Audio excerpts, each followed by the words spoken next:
pena sibonana ula mzika wa fendo manakanako kodobula warasethu ngantana chanda nguboli kukwira corruption yodala awards radio achadibo shabele guy fan base wa feed information is yon bakusumbe twazi artists zona zinaripira usishona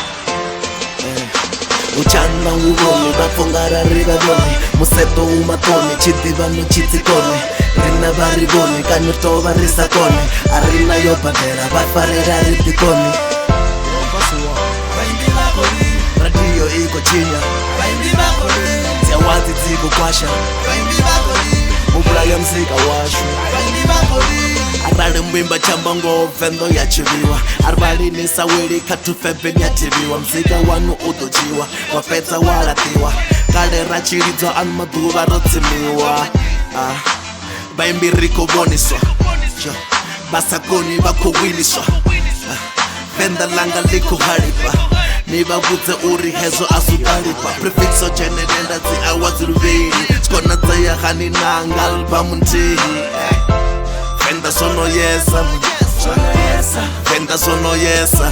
mara mtimu asimwana limwe tuva switopera nindocheswa natorova kana mshumo watopera ngolu sponsa zoni sponsa ntoto ila yatopera ninandava na rine ntotarchila ngotopera kani uri ritambiwa tayembera chitaga badontamba nyanga 5 vakwetelo nvala mlomo nidopura bono kurwa venda lota rima goma ringabadeli utambiwa ringadonwela nga magona heningana natombenga ndiko switela lushaka ngaradio ya lushaka ngariyo nova ya mashaka ende vaimbi vanokota ngamurava kakatini ndikale mavheleni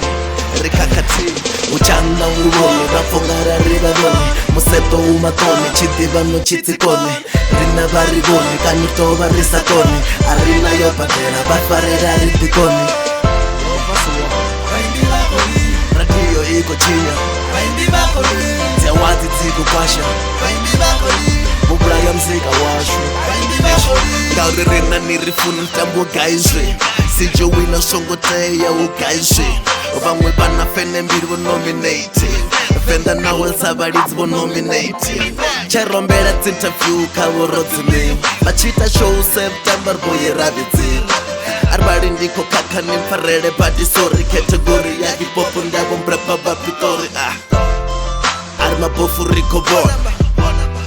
marinoteya nchidishona ngauri nyasutivo riyakona asifizi ayethe onokona kagospele narigayo nawo kufinito raro vamwe vembi vasandiwa nganini chitanguraro nduri ntonda rishito chaya risina chacho risina vulalo ni rizini ya urimizwa vekachimbilanga nani ridolira usikani vembi vakoli ridolira usikani vembi vakoli fenda langa lenga tende nchili baizis awards ndidzopusha dziartist nenda chiri ndechipuka chonopiwa vevashuma none vale mlweni dzavo ritola bondo dzacho dzinasirila dzefene dzazvo uchanda nguvoni vafongara rivavoni museto umatoni chidivano chitsikoni rina varivoni kanotova risakoni arina yobadera vafarera ridikoni radio iko chinya ziawazi dziko kwasha mubula ya mzika washu uchanda nguvoni vafongara rivavoni museto umatoni chidivano chitsikoni rina varivoni kanitova risakoni arina yobadera vafarera ridikoni.